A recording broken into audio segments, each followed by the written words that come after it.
Dan and Amy, this is a rather interesting local story. Eisenhower High School, which is located in the south suburbs, Blue Island, fired a driver's ed teacher who refused to let a student take lessons in his car after the teen repeatedly sat for the Pledge of Allegiance. This coming to us from CBS News.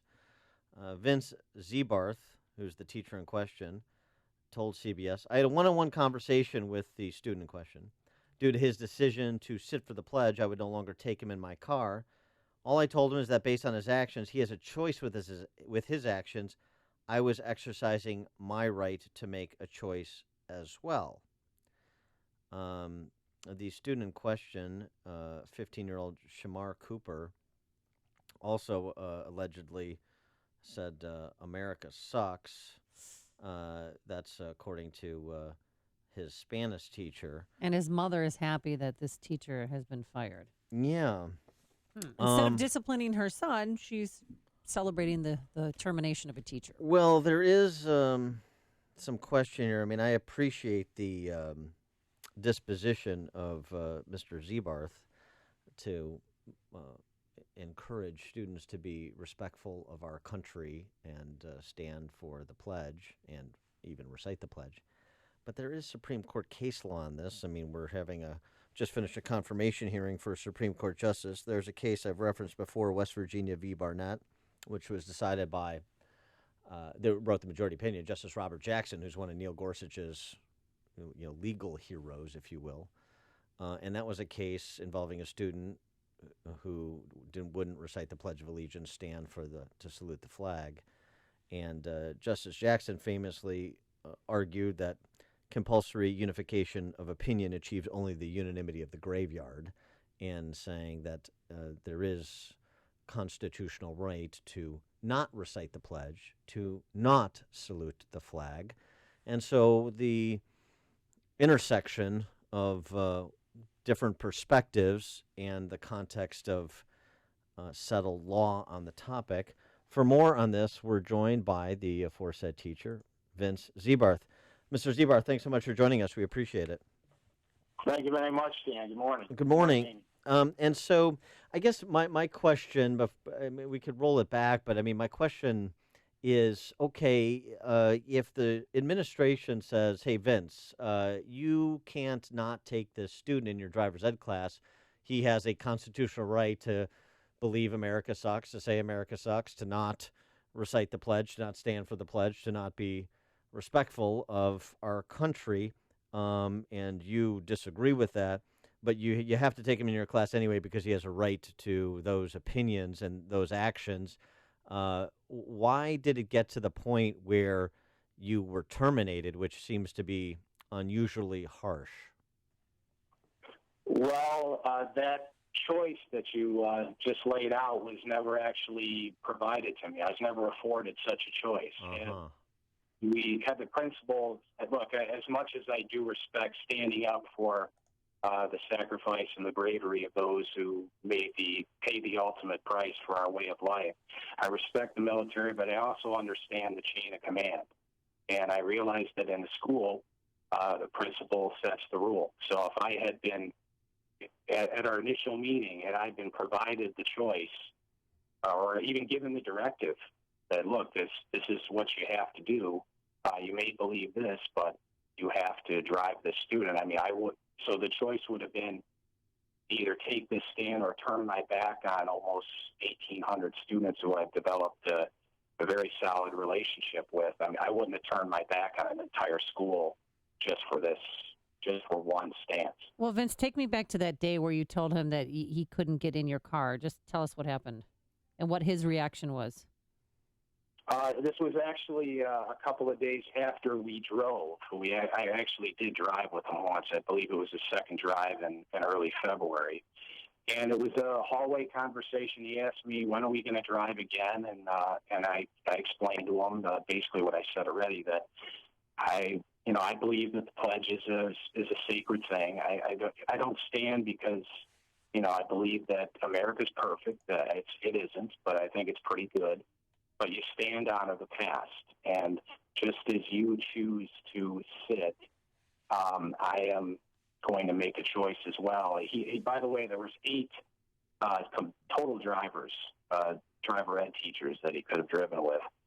So without me, he had 7 other teachers to drive with. So this wasn't something where he was only assigned to me and somehow his education was being infringed upon. He had every opportunity to finish his behind the wheel with other teachers. But I made that pretty clear, and it was only about a 30-second conversation, and it was about a month ago, so I didn't he kind of joked around with me about it for about a week and a half or so after in front of the classroom purposely, saying, asking me if we were going out driving, that sort of thing, because I think he kind of wanted the attention.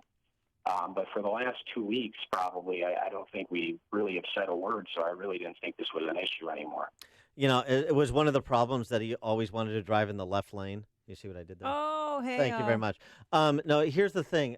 So how did this escalate? If this happened a month ago, and then there was, no controversy other than the banter you're describing, what was the conversation with the principal where, as you say, the choice wasn't presented to say, hey, look, Vince, I understand your position, but he's got a right to do this, and so you can't refuse to instruct him.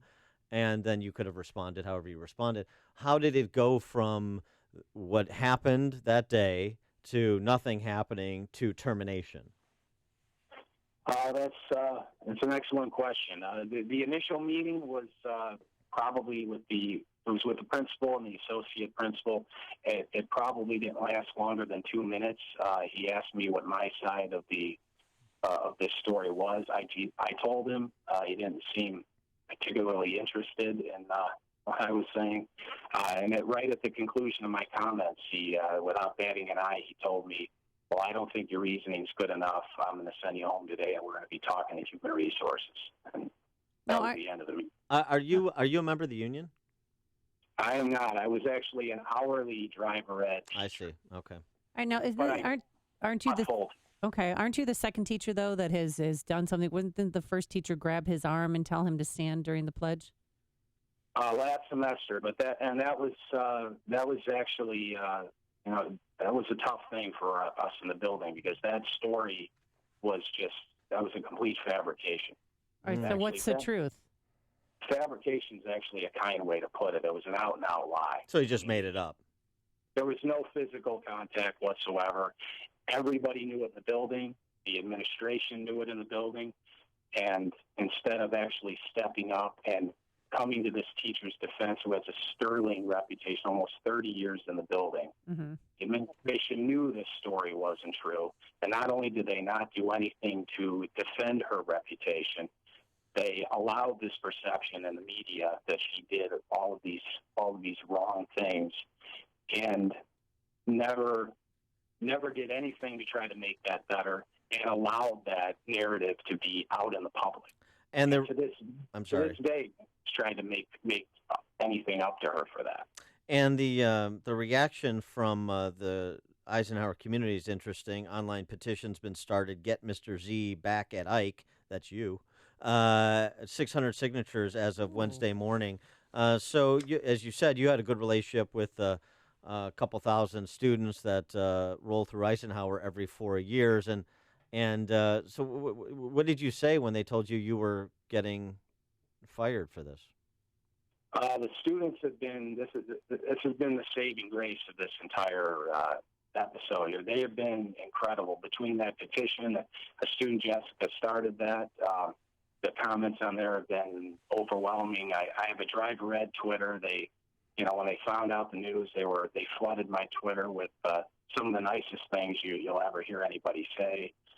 It's been that part of it. That's been in these turbulent seas right now. That the students have been the lighthouse, sort of piercing through the darkness at times. So, what's and your how, Twitter? Well, how long were you at Eisenhower? A little over 3 years, January of 14. Okay. And Vince, what's your Twitter handle if we want to follow you? Driver ed _Z. Okay.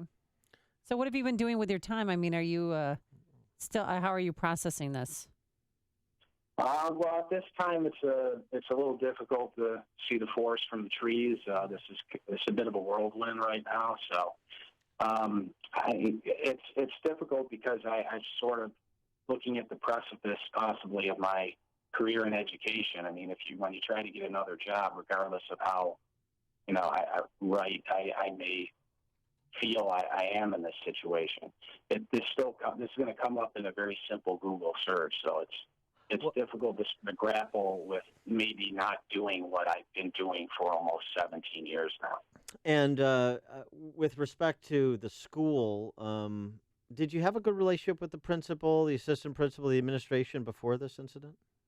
I didn't really even know, other than the occasional greeting in the hallway. I didn't even really know the principal or the associate principal at the time. Did you get the sense that kind of this one and done attitude, which is sort of unusual for teachers? I mean, let's just be honest.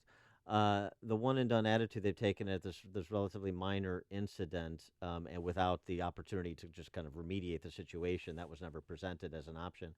Do you sense a political bent to this? Well, I do. I do. And the reason why I say that is because, our superintendent, when a couple of years ago, when he first came in, his sort of his letter, kind of unofficial mission statement, one of the tenets was going to be he made it clear, the ongoing pursuit of social justice. Yeah. And as you well know, you're a political guy. I mean, social justice, yes, 10 people, they'll have 10 Yeah. different opinions, but the one common thread they'll all have is that they're not based on actual justice. It's not blind justice, it's perceived justice. It's a political construct that really has no place in education whatsoever. Frankly, outside of a U.S. government class, politics shouldn't enter education one bit. And are you looking to talk to, I don't know, an employment attorney about this matter? At this point, that wasn't. I've never even been close to suing anybody. I mean, everybody asks that. At this point, I don't have direct plans, but I'm not ruling anything out. All right. All right. He is Vince Ziebarth, former driver's ed teacher, now former at Eisenhower down in Blue Island. Vince, thanks so much for joining us, telling your story, and good luck. Hope this turns out, as well as possible for you. Thank you very much. Thank you. And he joined us on our turnkey.pro answer line.